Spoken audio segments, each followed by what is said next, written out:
بسم اللہ الرحمن الرحیم۔ بسم اللہ الرحمن الرحیم۔ السلام علیکم ورحمۃ اللہ وبرکاتہ۔ امید ہے آپ تمام احباب خیر و عافیت سے ہوں گے۔ آج جلالین ثانی کا سبق نمبر 113 ہے اور اس سبق کے اندر ہم سورۃ الواقعہ کی آیت نمبر 27 سے لے کر 40 تک کا ترجمہ اور تفسیر پڑھیں گے۔ پہلے آیات کا ترجمہ دیکھ لیں۔ وَأَصْحَابُ الْيَمِينِ مَا أَصْحَابُ الْيَمِينِ، اور وہ جو دائیں ہاتھ والے ہیں، ما اصحاب الیمین، کیا کہنا ان دائیں ہاتھ والوں کا، فی صدر مخضود، کانٹوں سے پاک بیریوں میں وہ عیش کریں گے، وطلح منضود، اور اوپر تلے لدے ہوئے کیلے کے درختوں میں، وظل ممدود، اور دور تک پھیلے ہوئے سائے میں، وماء مسکوب، اور بہتے ہوئے پانی میں، وفاکہۃ کثیرہ، اور ڈھیر سارے پھلوں میں، لا مقطوعۃ ولا ممنوعہ، جو نہ کبھی ختم ہوں گے اور نہ کوئی روک ٹوک ہوگی ان پر، وفرش مرفوعہ، اور اونچے رکھے ہوئے فرشوں میں، انا انشأناہن انشاء، یقین جانو ہم نے ان عورتوں کو نئی اٹھان دی ہے،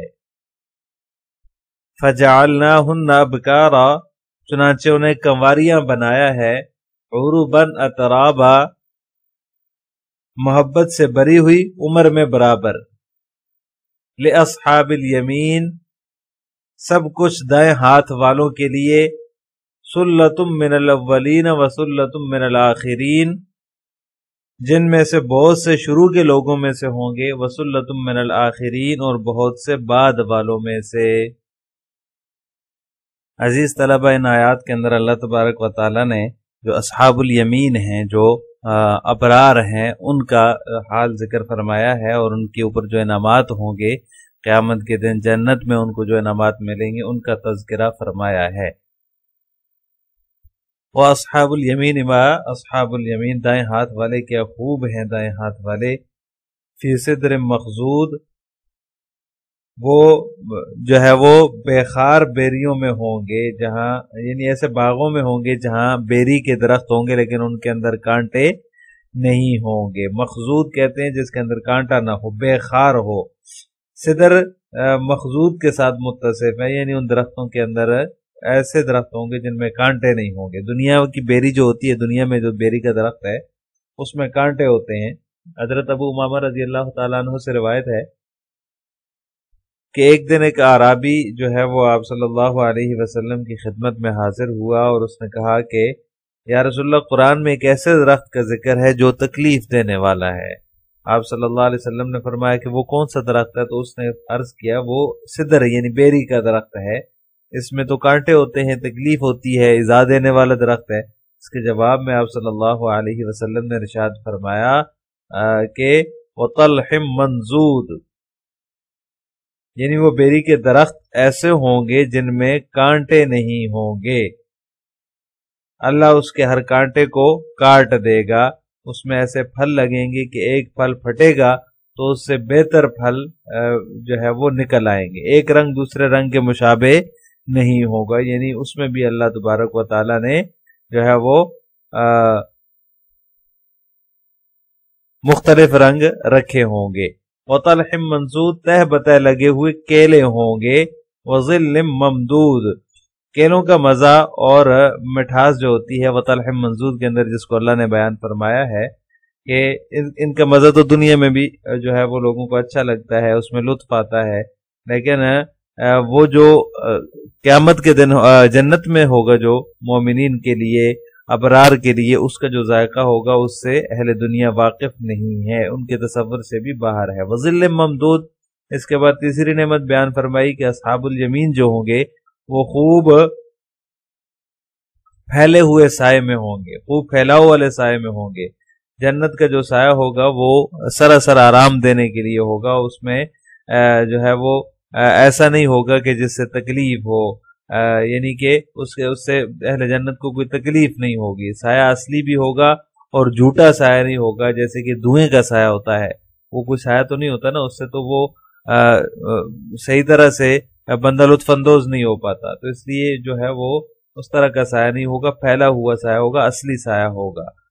اللہ تبارک و تعالیٰ نے سورہ نساء میں فرمایا وَنُدْخِلُهُمْ ظِلًّا ظَلِيلًا، ہم انہیں گہرے سائے میں داخل کریں گے۔ یہ سایہ چونکہ آرام دہ ہوگا اس لیے اس میں نہ کسی قسم کی کوئی گرمی ہوگی اور نہ ہی سردی ہوگی۔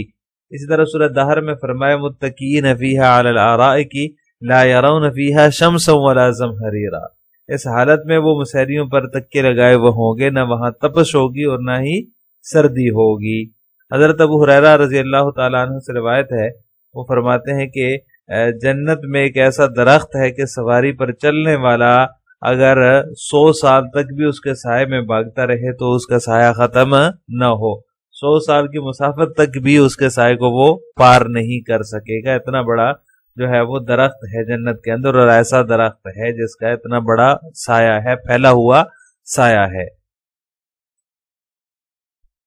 وماء مسکوب، اس کے بعد اگلی نعمت جو ہے وہ اللہ تعالیٰ نے یہ بیان فرمائی کہ اصحاب الجمین کو جو ہے وہ مائے جاری کی نعمت سے نوازا جائے گا، ایسا پانی جو جاری ہو، بہتا ہوا ہو۔ مفسرین فرماتے ہیں کہ یہ پانی ایسا ہوگا جو زمین پر جاری ہوگا، یعنی کہ کھدائی وغیرہ کی ضرورت نہیں ہوگی، ندی نہر بنانے کی، نالے بنانے کی، جہاں چاہیں گے یہ پانی پہنچ جائے گا، اس میں رسی کی ضرورت بھی اور ڈول کی ضرورت بھی نہیں پڑے گی، کنواں بھی نہیں ہوگا، بلکہ زمین پر جاری ہوگا، جہاں جو ہے وہ اہل جنت طلب کریں گے، ان کو جہاں چاہت ہوگی وہاں پہنچ جائے گا۔ وفاکہۃ کثیرہ لا مقطوعۃ ولا ممنوعہ، اصحاب الیمین جو ہے وہ خوب زیادہ جو ہے ان کے لیے فواکہ ہوں گے، یعنی کہ میوے ہوں گے، یہ میوے ہمیشہ رہیں گے، لا مقطوعۃ ولا ممنوعہ، یہ کبھی ختم نہیں ہوں گے، اور نہ ہی ان کے درمیان کوئی رکاوٹ ڈالی جائے گی، یعنی ان سے روکا بھی نہیں جائے گا اور یہ ختم بھی نہیں ہوں گے۔ جب چاہیں گے کھانا چاہیں گے، جتنا کھانا چاہیں گے جو ہے وہ اتنا ان کے سامنے حاضر ہو جائے گا۔ جب آپ جو ہے وہ جنت میں جنتی پھل توڑنے کا ارادہ کرے گا، پھل کی خواہش کرے گا، تو پھل جو ہے اس کی جگہ جو ہے وہ پہنچ جائے گا، وہ لیٹا ہوا ہوگا تو لیٹے ہوئے اس کو توڑ لے گا، بیٹھا ہوا ہوگا تو بیٹھے ہوئے توڑ لے گا۔ جب بھی جنت میں کوئی پھل توڑے گا اس کی جگہ جو ہے وہ دوسرا پھل لگ جائے گا، یہ نہیں کہ توڑ دیا تو ختم، اب اس کے بعد جو ہے وہ پھل ختم ہو جائے، ایسا نہیں ہوگا، بلکہ جیسے ہی پھل توڑا اس کے بعد دوسرا پھل لگ جائے گا۔ وَفُرُشٍ مَّرْفُوعَةٍ، اور اللہ تبارک و تعالیٰ فرماتے ہیں اونچے رکھے ہوئے فرشوں میں، جنت کی اونچی نشستوں کا ذکر جو ہے وہ قرآن کریم میں کئی جگہ پر اللہ تعالیٰ نے فرمایا ہے، انہی نشستوں پر یہ فرش بچھے ہوئے ہوں گے، اس لیے انہیں اونچے رکھے ہوئے فرشوں سے تعبیر کر دیا ہے، یعنی اونچی نشستوں کا ذکر ہے، انہی نشستوں پر یہ فرش بھی بچھے ہوئے ہوں گے، تو اس لیے کہہ دیا کہ وہ فرش مرفوعہ، اونچے رکھے ہوئے فرشوں میں ہوں گے۔ حضرت ابو سعید خدری رضی اللہ تعالیٰ عنہ کی روایت ہے، آپ صلی اللہ علیہ وسلم نے فرش مرفوعہ کی تفسیر کرتے ہوئے ارشاد فرمایا ہے کہ اس کی بلندی اتنی ہوگی جیسے آسمان و زمین کے درمیان کا فاصلہ ہے، یعنی جتنا فاصلہ آسمان و زمین کے درمیان ہے اتنے فاصلے کی بلندی ہوگی، اتنے بلند ان کے فرش ہوں گے۔ اِنَّا أَنشَأْنَاهُنَّ إِنشَاءً فَجَعَلْنَاهُنَّ أَبْكَارًا عُرُبًا أَتْرَابًا، ان آیات میں جو ہے وہ اہل جنت کی جو بیویاں ہوں گی ان کا تذکرہ ہے۔ قرآن کریم نے ان خواتین کا ذکر بڑے ہی لطیف انداز میں کیا ہے، ضمیر سے ان کی طرف اشارہ کیا ہے، اِنَّا أَنشَأْنَاهُنَّ إِنشَاءً، یہ ہن ضمیر ان کی طرف لوٹ رہی ہے۔ بعض مفسرین فرماتے ہیں کہ اس سے مراد حوریں ہیں جو جنتیوں کو جنت میں ملیں گی، خاص طور پر ان کے لیے پیدا کی گئی ہیں، اور بعض مفسرین فرماتے ہیں کہ اس سے مراد نیک لوگوں کی وہ نیک بیویاں ہیں جو دنیا میں ان کی شریک حیات تھی، آخرت میں ان کو جو ہے وہ نئی اٹھان دینے کا یہ مطلب ہو جائے گا کہ دنیا میں وہ کیسی ہی رہی ہوں، جنت میں انہیں اپنے شوہروں کے لیے بہت ہی خوبصورت بنا دیا جائے گا، جیسا کہ ایک حدیث میں بھی آتا ہے، آپ صلی اللہ علیہ وسلم نے اس کی تصریح فرمائی ہے۔ اسی طرح جو جن کے دنیا میں شادی نہیں ہو سکی، نکاح نہیں ہو سکا، وہ بھی اس سے مراد ہو سکتی ہیں، ان کو بھی نئی اٹھان دے کر کسی نہ کسی جنتی سے ان کا نکاح جو ہے وہ کر دیا جائے گا۔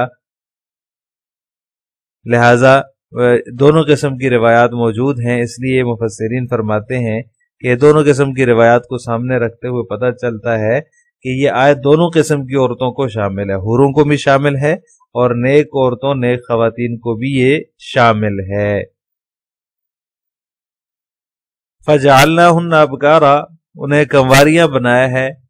بعض روایات میں آتا ہے کہ ان کا یہ جو کنوار پن ہے، باکرہ ہونا، یہ کبھی ختم نہیں ہوگا، دوبارہ وہ باکرہ ہو جائیں گی۔ عُرُبًا أَتْرَابًا، محبت سے بری ہوئی، عمر میں برابر۔ اس کا یہ مطلب بھی ہو سکتا ہے کہ وہ اپنے شوہروں کی ہم عمر ہوگی، کیونکہ اپنے ہم عمر کے ساتھ ہی جو رفاقت ہوتی ہے اس کا صحیح جو ہے وہ لطف اور مزہ آتا ہے۔ اور دوسرا مطلب اس کا یہ بھی ہو سکتا ہے کہ وہ آپس میں ہم عمر ہوگی۔ بعض احادیث میں یہ بھی آتا ہے کہ جنتیوں کی عمر 33 سال کر دی جائے گی۔ 33 سال چونکہ جوانی کا زمانہ ہوتا ہے، اس لیے جو ہے وہ جنتیوں کی عمر 33 سال کر دی جائے گی۔ آگے فرمایا لِأَصْحَابِ الْيَمِينِ، یہ سب کچھ دائیں ہاتھ والوں کے لیے ہے، یعنی جتنی بھی نعمتوں کا ذکر گزرا ہے، جتنے بھی نعمات کا ذکر پیچھے گزرا ہے، یہ سب کچھ اصحاب الیمین کے لیے ہے۔ سُلَّةٌ مِّنَ الْأَوَّلِينَ وَسُلَّةٌ مِّنَ الْآخِرِينَ، جن میں سے بہت سے شروع کے لوگوں میں سے ہوں گے اور ایک بڑی جماعت جو ہے وہ آخرین میں سے بھی ہوگی، یعنی کہ بعد والوں میں سے بھی ہوگی۔ اب ان آیات کی تفسیر جلالین ملاحظہ ہو۔ اصحاب الیمین ما اصحاب الیمین، اصحاب الیمین کیا ہی خوب ہیں، دائیں ہاتھ والے کیا ہی خوب ہیں۔ فی صدر مخضود شجر نبقی، شجر نبقی یہ جو ہے وہ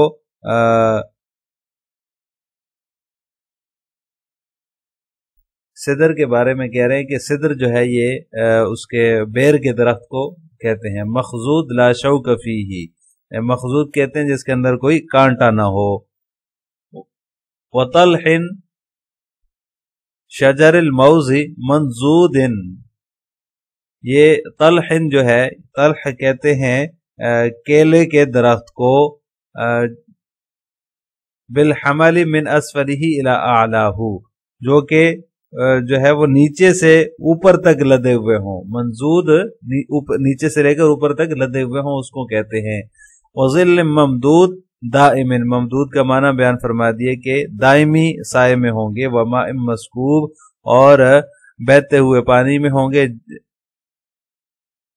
جارن دائمن، یعنی کہ ایسا پانی ہوگا، مسکوب کا معنی بیان فرما دیے کہ جو کہ جاری ہوگا، ہمیشہ مسلسل جاری ہوگا۔ وفاکہۃ کثیرہ لا مقطوعۃ فی زمن ولا ممنوعۃ بثمن، اور وہ کبھی کسی زمانے میں بھی کسی وقت میں بھی جو ہے وہ پانی منقطع نہیں ہوگا، اور نہ ہی وہ رکاوٹ ڈالی جائے گی بثمن، کسی ثمن کے لیے، یعنی کہ ادائیگی ثمن کے لیے اس میں رکاوٹ ڈالی جائے، ایسا بھی نہیں ہوگا۔ وفرش مرفوعہ، اور وہ جو ہے وہ اونچے اونچے فرشوں پر ہوں گے۔ علی سرر، علی سروری، مصنف فرماتے ہیں کہ مسہریوں پر ہوں گے، اونچی اونچی مسہریوں پر ہوں گے۔ جو فرش ہوتے ہیں مسہریوں پر اونچے اونچے، اس سے وہ مراد ہیں۔ انا انشأناہن انشاء ای الحور العین من غیر ولادت، انا انشأناہن انشاء سے جو ہے وہ مصنف فرماتے ہیں کہ وہ حوریں مراد ہیں، خاص طور پر حور عین مراد ہے جس کو بغیر ولادت کے بنایا ہے۔ فجعلناہن ابکارا، اور ہم نے ان کو جو ہے وہ باکرہ بنایا ہے۔ عذارا، یعنی کہ وہ باکرہ ہے۔ کلما اتاہن ازواجہن وجدوہن عذارا، مطلب یہ کہ باکرہ بنانے کا مطلب یہ کہ جب بھی ان کے شوہر ان کے پاس آئیں گے اپنی جو ہے وہ ہم بستری کے لیے، اور پھر دوبارہ ان کو جو ہے وہ باکرہ ہی پائیں گے۔ عربن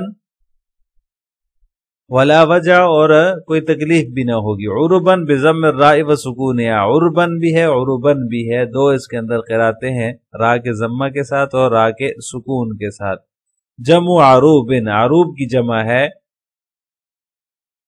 وہی المتحببۃ الی زوجہا عشقا لہ، عروباً کا معنی مصنف نے بیان فرما دیا، تفسیر فرما دی کہ محبت کرنے والیاں، ایسی محبت جو عروب کہتے ہیں ایسی محبت کرنے والی کو جو اپنے شوہر سے عشق کی حد تک محبت کرتی ہو۔ اطرابن جمع تربن ای مستویات فی السن، اطراب یہ جو ہے وہ ترب کی جمع ہے، اور اس کا معنی ہے جو کہ عمر میں برابر ہوں، ہم عمر ہوں گی۔ یا اصحاب الیمین، یہ اصحاب الیمین کے لیے ہوں گی۔ صلۃ انشأناہن او جعلناہن، یہ جو ہے مصنف فرماتے ہیں لاصحاب الیمین، یہ انشأنہ سے متعلق ہے یا جعلناہن سے متعلق ہے، یعنی یہ سب چیزیں اصحاب الیمین کے لیے ہی ہوں گی۔ وہم ثلۃ من الاولین وثلۃ من الآخرین، اور وہ اصحاب الیمین جو ہوں گے پہلوں میں سے بھی بہت سارے ہوں گے اور آخرین میں سے بھی بہت سارے ہوں گے۔ آخر میں آپ سے 2 سوال ہیں۔ نمبر 1، اہل جنت کے بستروں کی بلندی کتنی ہوگی؟